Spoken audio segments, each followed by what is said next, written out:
আসসালামু আলাইকুম ফ্রেন্ডস, কেমন আছেন সবাই? আশা করি সবাই ভালো আছেন। আজ আপনাদের জন্য নিয়ে এলাম বন্দি খাঁচার পাখি এই গল্পের 101তম পর্ব। সবার কাছে রিকোয়েস্ট রইল ভিডিওটি শুরু থেকে শেষ পর্যন্ত দেখার। আর এখনো যদি আপনি চ্যানেলটি সাবস্ক্রাইব করে না থাকেন, প্লিজ এখনই সাবস্ক্রাইব করেন। তো ফ্রেন্ডস, চলুন গল্পে ফিরে যাই। সাফার কিছুটা উগ্র মেজাজ বড় বড় কদম ফেলে নিজের রুমের দিকে অগ্রসর হলো। আজ এই মেয়েকেও দেখে যাবে। পেয়েছেটা কি? বিয়ে করে বউ করেছে, অধিকার দিয়েছে, এমনকি নিজের সম্পত্তি পর্যন্ত লিখে দিয়েছে। তবু এই মেয়ের বেচারি পানা দূর হয় না, শুধু পারে সাফারের সাথে তেজ দেখাতে। কাজের বেলায় কোনো কিছু তো ছিঁড়তে পারে না, সারাদিন শুধু ফ্যাচ ফ্যাচ করে কাঁদতে পারে। কিন্তু ঘরে ঢুকে বড় মাকে সামনে দেখে আর কিছু বলতে পারল না, বরং নিজেকে যথাসাধ্য নিয়ন্ত্রণ করে। যার পরাণীর রাগটা ঢোক গিলে খেয়ে ফেলে। আজ বড় মা না থাকলে সাফার যে চন্দ্রার হাড্ডি মাংস ঘোড়া ঘোড়া করে ফেলতো তা নিঃসন্দেহ। বড় মা কিছু বলার জন্য উষ্ট্র জোড়া খোলার আগেই সাফার কপট রাগ দেখিয়ে উচ্চ স্বরে বলল, এই সাবানাকে আগে থামাও বড় মা, ওর ফ্যাচ ফ্যাচানি আমাকে প্রচন্ড ইরিটেটিং করে তুলছে। সাবানা বড় মা সহ দরজায় দাঁড়ানো মৃণালী বিস্ময় সরে বলল, কে সাবানা? বড় মা প্রশ্ন করল। সাফারকে কোমরে হাত রেখে ফুস করে একটা দম ছাড়ল, সরু চোখে চন্দ্রার দিকে তাকাল। কি আবার? এই যে গল্পের নায়িকা মিসেস চন্দ্রাবতী, যে গল্পের শুরু থেকে এমন ফ্যাচ ফ্যাচ করে কেঁদে যাচ্ছে। এখন তো সবাই একে নিয়ে মহা বিরক্ত। এত পানি পায় কই নাই? কয়েকজন তো গবেষণায় নেমে পড়েছে শুনেছি। একে তো মরুভূমি কোনো দেশে ফেলে দেওয়া উচিত, তাহলে কমপক্ষে ওখানের শুষ্কতা কিছুটা হলে কম।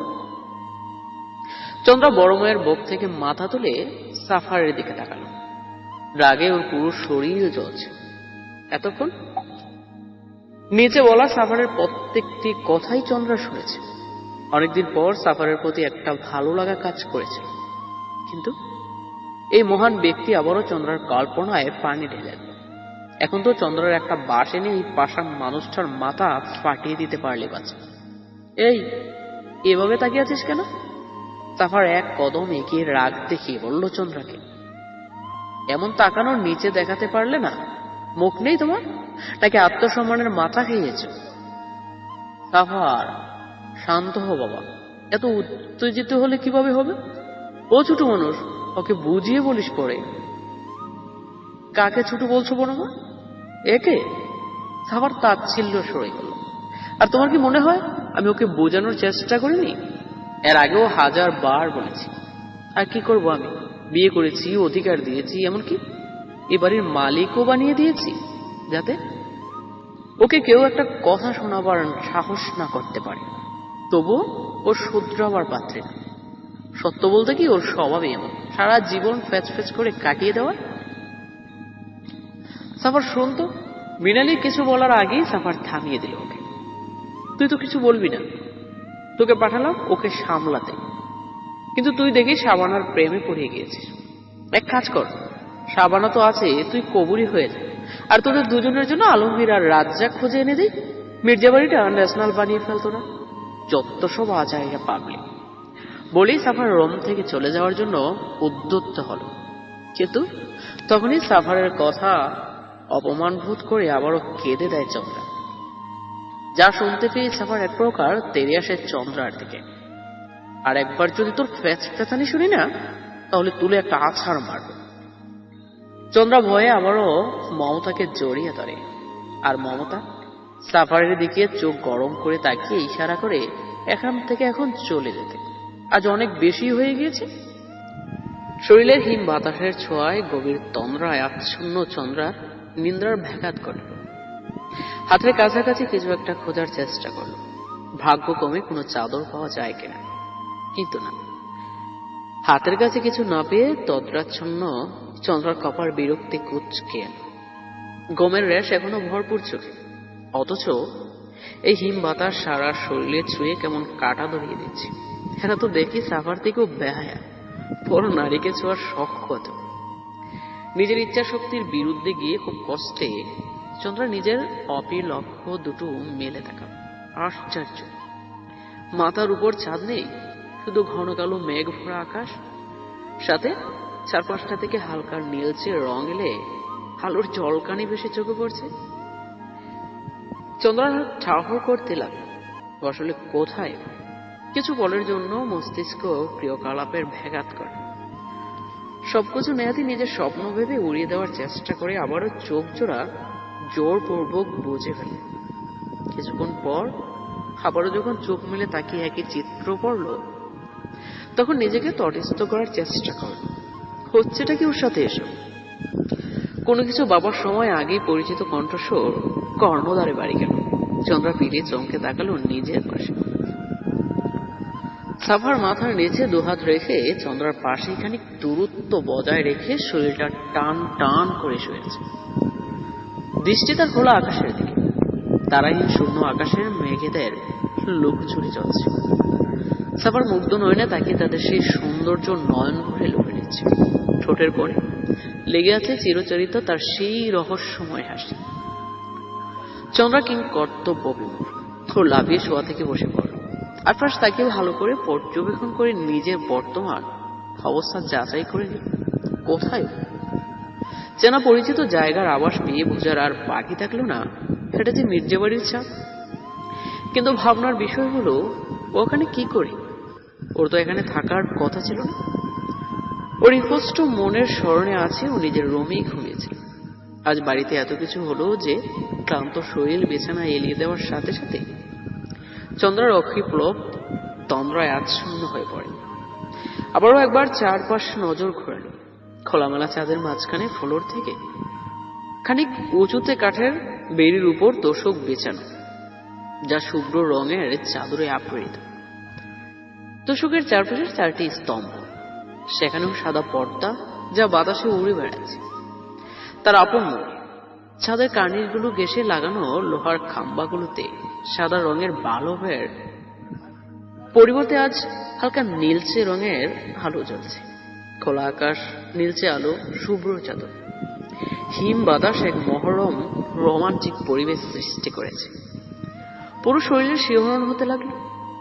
চন্দ্র বুঝে গেল এর পিছনে মানুষটিকে। চন্দ্রা ছত্র রাগ দেখিয়ে সাফারের দিকে তাকালো। গম্ভীর সুরে প্রশ্ন করল, এসব কি মিস্টার সাফার? আমি এখানে কি করে এসেছি? সাফার চন্দ্রার অহেতুক প্রশ্নের উত্তর দেওয়ার প্রয়োজন মনে করল না। এই মুহূর্তে বরং নিজের কথা শোনাতে লাগলো।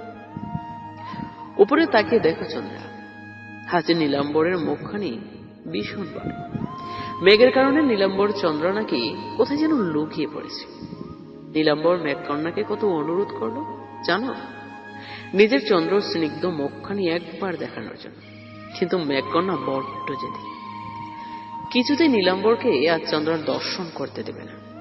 তাই নীলাম্বরকে বললাম, আমার কাছেও একটা চন্দ্র আছে, যার ছোঁয়ায় আমিও সর্বগ্রাসী হয়ে পড়ি। আমার আদার জীবনের একটি মাত্র আলো সে। তার সর্বগ্রাসী রূপ আমার সর্বনাশের কারণ। কিন্তু জানো, নীলাম্বর না মানতেই চাইল। নিজের চন্দ্রাকে নিয়ে তার খুব বেশি অহংকার। তাই নীলাম্বরকে দেখাতে আমার চন্দ্রাকে এখানে নিয়ে আসলাম।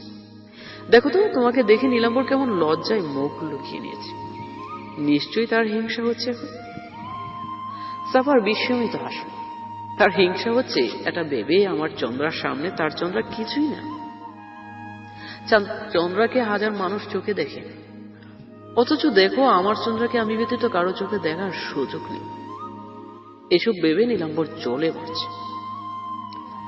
চন্দ্র মুগ্ধ নয়নে সাফারের কথাগুলো শুনল। এরপর মাথা তুলে উপরের দিকে তাকালো।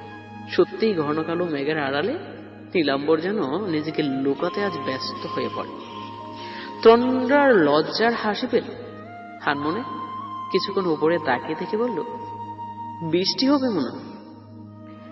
চন্দ্রার এই ভাবনার মাঝে সাফার এক হাত টান দিয়ে চন্দ্রাকে নিজের পাশে শুয়ে দিল। ঘটনার আকস্মিক চন্দ্রায় কিঞ্চিত ঘাবড়েও গেল মুহূর্তে। নিজেকে সামলে কপাট রাগ দেখিয়ে বলল, সমস্যা কি আপনার? এমন কেন করছেন সবসময়? এবার চন্দ্রার প্রশ্নের উত্তর দিল না, বরং আবারও নিজের কথাই আওড়াতে মন দিল। মুসলিম নারীদের জন্য চিরস্মরণীয় ও অনুসরণীয় এক ব্যক্তিত্ব হচ্ছে হযরত আসিয়া। জানো কি, সবুজ শ্যামলিময় ঘেরা সুচ্চ প্রসাদের আশালীন মহলে তিনি বসবাস করতেন। সবুজ বৃক্ষের তলদেশে প্রসাদের ঘাড় ঘেঁষে নীল দরিয়া স্বচ্ছ পানি বয়ে চলত অবিরাম। এমন সব নেয়ামত ও আশের পাশেও আসিয়া ছিলেন অতীব্র, অস্থির। আল্লাহ পাকের কাছে হযরত আসিয়া কাতর হয়ে দোয়া করেছিলেন তিনি যেন তার স্বামীর দুষ্কর্ম থেকে তাকে হেফাজত করেন, তার জুলুমবাজ কওমের হাত থেকে রেহাই দেন তাকে। তিনি আরো বলেছিলেন তার স্বামীর পৃষ্ঠপোষকতায় যে পাপের রাজ্যে কায়েম হয়েছে সেখান থেকে বের হতে তিনি উদ্গ্রীব হয়ে পড়েছেন। অথচ এক সময় তিনি স্বামীর খুব ঘনিষ্ঠ ছিলেন, হৃদয় ছিল তার ভালোবাসার স্বামীর জন্য। নিশ্চয়ই তার সেই অভিযোগের প্রেক্ষাপটের কারণও ছিল চন্দ্রা অকপটে বলে ফেলল। সেই কারণটি হলো চন্দ্রাকে থামিয়ে দিয়ে সাফারি বলা শুরু করল। কারণ ফেরাউন ছিল ভীষণ কঠোর প্রকৃতির অভ্যাসা। নির্বিচারে প্রজার সাধারণের উপর সে জুলুম করত, তার অত্যাচারে জর্জরিত করত তাদের জীবন। ফেরাউন স্বেচ্ছাচারিতার চরম সীমায় পৌঁছে গিয়েছিল। অন্তত অহংকার ও গর্ব করে বেড়াতো সে, তাই তো। চন্দ্রা মুখে কিছু বলল না, নির্বিকার থেকে কথার সত্যতা প্রমাণ করে। তুমিও আমাকে ফেরাউনের মতো খারাপ মনে করো, তাই না? আর হযরত আসিয়ার মতো তুমিও হয়তো আমার কাছ থেকে পরিত্রাণের পথ খুঁজে বেড়াও, তাই নয় কি? কিন্তু জানো চন্দ্রা, বাস্তবতা খুব কঠিন।